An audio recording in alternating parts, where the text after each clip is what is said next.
Halo teman-teman marketers, jumpa lagi bersama saya Rian Nasution dalam edisi 10 Minutes Industry Update. Dan kali ini, seperti episode-episode sebelumnya, kita akan membahas tentang berita-berita terupdate dalam industri consumer, property, dan retail. Saya Rian Nasution, Industry Head untuk industri consumer, property, dan retail, melaporkan berita sebagai berikut. Ya, berita yang pertama, McDonald Global mengumumkan laba bersih yang diperoleh pada kuartal kedua 2021 sebesar 2,22 miliar US dollar atau senilai 32,1 triliun rupiah yang dipengaruhi oleh larisnya penjualan BTS meal di seluruh dunia. Induk perusahaan McDonald di Amerika Serikat pada Rabu 28 Juli 2021 melaporkan keuntungan global di kuartal 2 2021 sebesar 2,22 miliar US dollar atau senilai 32,1 triliun rupiah. Laba kuartal kedua ini meningkat signifikan dibandingkan dengan kuartal pertama 2021 yang tercatat mencapai laba 1,54 miliar US dollar. Pada periode Q2 2021 ini, penjualan bersih McDonald naik 57% menjadi 5,89 miliar US dollar atau senilai 85,3 triliun rupiah, melampaui ekspektasi 5,6 miliar US dollar atau senilai 81,1 triliun rupiah. Di Amerika Serikat, penjualan toko naik 25,9% pada kuartal tersebut. Sementara di luar dari Amerika Serikat, McDonald telah mengalami pemulihan yang cukup kuat di banyak wilayah. Segmen pasar yang dioperasikan secara internasional meliputi Inggris, Prancis melaporkan pertumbuhan penjualan toko hingga 75,1% dibandingkan dengan tahun yang sebelumnya. Kenaikan pendapatan selama kuartal kedua 2021 ini didukung oleh penjualan BTS meal yang sangat booming di seluruh dunia. Hal ini merupakan kerjasama antara McD dengan boyband asal Korea Selatan BTS. Saat menu ini dirilis, penggemar boyband K-pop ini ramai-ramai memesan menu tersebut dan membanjiri outlet McDonald di seluruh dunia. Indonesia sendiri sempat mengalami demam BTS meal. Demam ini sempat membuat antrian yang mengular panjang di seluruh outlet McDonald di Indonesia. Tidak hanya di restoran, kemasan makanan ini juga sempat dijual di beberapa platform e-commerce demi menargetkan penggemar BTS yang belum mendapatkan menu tersebut. Tidak tanggung-tanggung, harga bungkus BTS meal tersebut dijual hingga jutaan rupiah. Oke, kita masuk ke berita yang kedua. Dua produsen rokok, HM Sampurna dan Gudang Garam, mengumumkan penurunan laba bersih pada semester 1 2021. PT HM Sampurna Tbk mencatatkan penurunan laba bersih sebesar 15,29% di sepanjang semester 1 2021 menjadi 4,13 triliun rupiah. Dari periode yang sama tahun sebelumnya sebesar 4,88 triliun rupiah. Penurunan laba ini terjadi kendati pendapatan perusahaan tumbuh 6,47% secara year on year menjadi 47,62 triliun rupiah. Bertambah dari posisi akhir di Juni 2020 sebesar 44,73 triliun rupiah. Peningkatan penjualan ini ikut menambah beban pokok penjualan perusahaan menjadi 38,79 triliun rupiah dari sebelumnya 34,99 triliun rupiah. Beban penjualan juga ikut naik menjadi 2,99 triliun rupiah dari 2,83 triliun rupiah. Biaya keuangan juga bertambah nilainya menjadi 23,98 miliar rupiah dari 22,50 miliar rupiah. Sedangkan beban umum administrasi turun menjadi 894,75 miliar rupiah dari sebelumnya 2,83 triliun rupiah. Begitu juga dengan beban lainnya yang menjadi turun, menjadi 610 juta rupiah dari 9,35 miliar rupiah. Kondisi ini juga terjadi pada produsen rokok PT Gudang Garam Tbk yang juga membukukan penurunan laba bersih di tengah kenaikan penjualan sepanjang semester 1 tahun ini. Laba bersih Gudang Garam turun 39,53% secara tahunan menjadi 2,31 triliun rupiah per akhir Juni 2021 dari posisi tahun sebelumnya sebesar 3,82 triliun rupiah.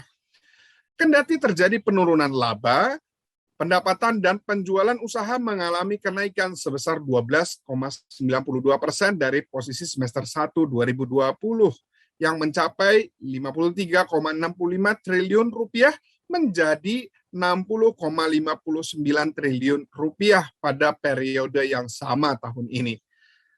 Seiring dengan meningkatnya pendapatan perusahaan tersebut, beban pokok penjualan juga naik 20,12% dari 44,99 triliun rupiah pada triwulan 2 2020 menjadi 54,04 triliun rupiah pada periode yang sama di tahun 2021 ini.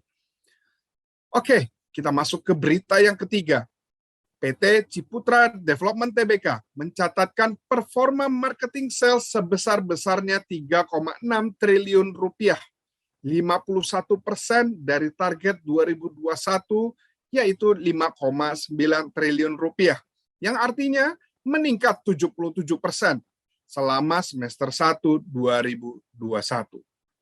Direktur Utama Ciputra, Chandra Ciputra, mengatakan sepanjang semester 1 2021, perusahaan mendapatkan marketing sales sebesar 3,6 triliun rupiah atau mencapai 51% dari target yang senilai 5,9 triliun rupiah.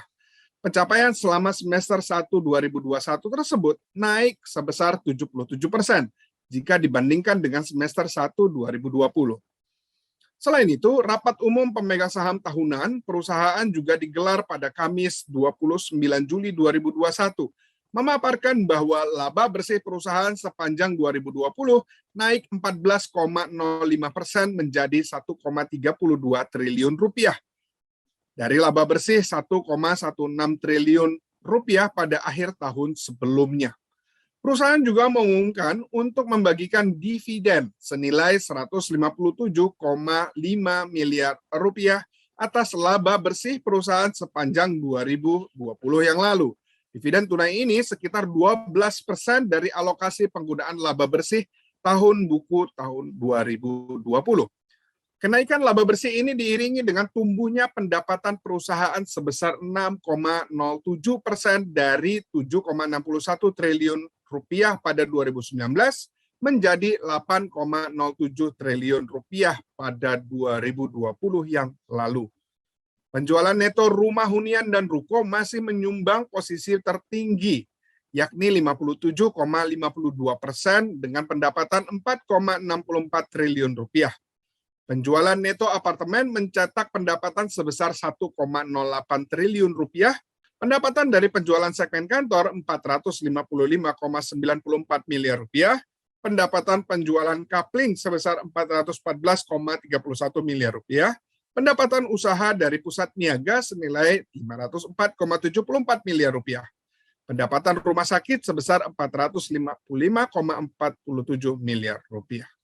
Berita yang keempat, kawasan industri Jababeka Tbk akan menerbitkan surat utang baru dengan denominasi dolar Amerika Serikat senilai 350 juta US dollar, setara dengan 4,93 triliun rupiah atau senilai lebih dari 50% ekuitas perusahaan.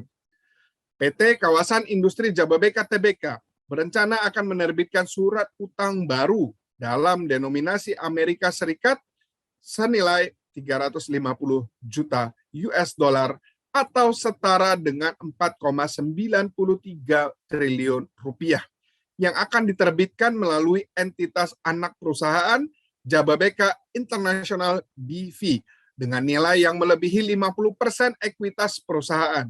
Manajemen akan meminta restu pemegang saham pada rapat umum pemegang saham luar biasa pada Selasa 31 Agustus 2021 mendatang. Pertimbangan dilakukannya transaksi ini sebagai upaya untuk memperoleh pendanaan sebesar 300 juta US dollar yang akan digunakan untuk melakukan penukaran atau pembelian kembali atau untuk melunasi pembayaran surat utang yang lama. Selain itu, dana yang diperoleh tersebut akan digunakan untuk membiayai anak usaha untuk mendukung pertumbuhan usaha pada masa yang akan datang. Sampai dengan 31 Maret 2021, Jababeka tercatat masih membukukan kerugian senilai 80,91 miliar rupiah dengan pendapatan usaha sebesar 640,59 miliar rupiah. Oke, terakhir teman-teman marketers, berita yang kelima. PT Intiland Development Tbk mengumumkan akan melakukan penawaran umum berkelanjutan sukuk ijarah berkelanjutan dengan target dana sebesar 750 miliar rupiah. PT Intiland Development Tbk mengumumkan akan melakukan penawaran umum berkelanjutan atau PUB sukuk ijarah berkelanjutan 1 Intiland Development dengan target dana sebesar 750 miliar rupiah. Adapun pada tahap pertama tahun 2021 ini, perusahaan menargetkan memperoleh dana sebanyak-banyaknya sebesar 250 miliar rupiah.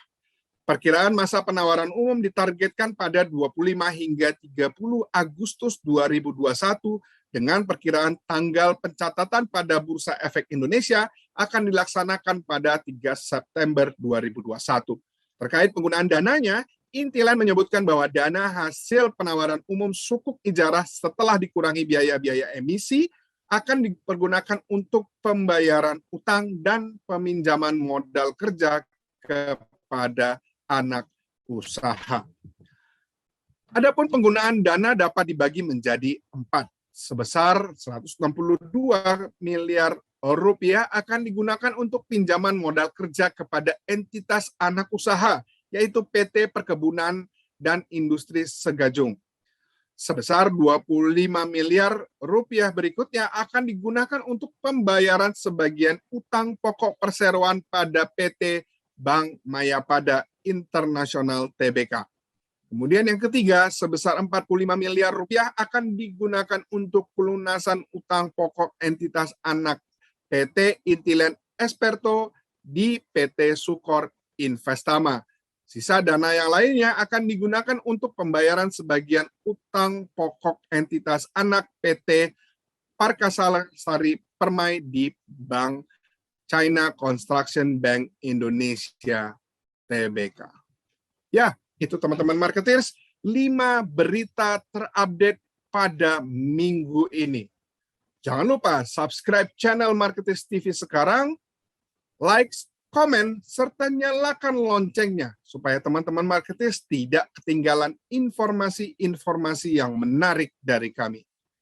Saya, Rian Nasution, beserta rekan-rekan yang bertugas dengan menggunakan protokol COVID-19, mengucapkan terima kasih dan undur diri. Baik teman-teman marketers, stay safe, stay healthy.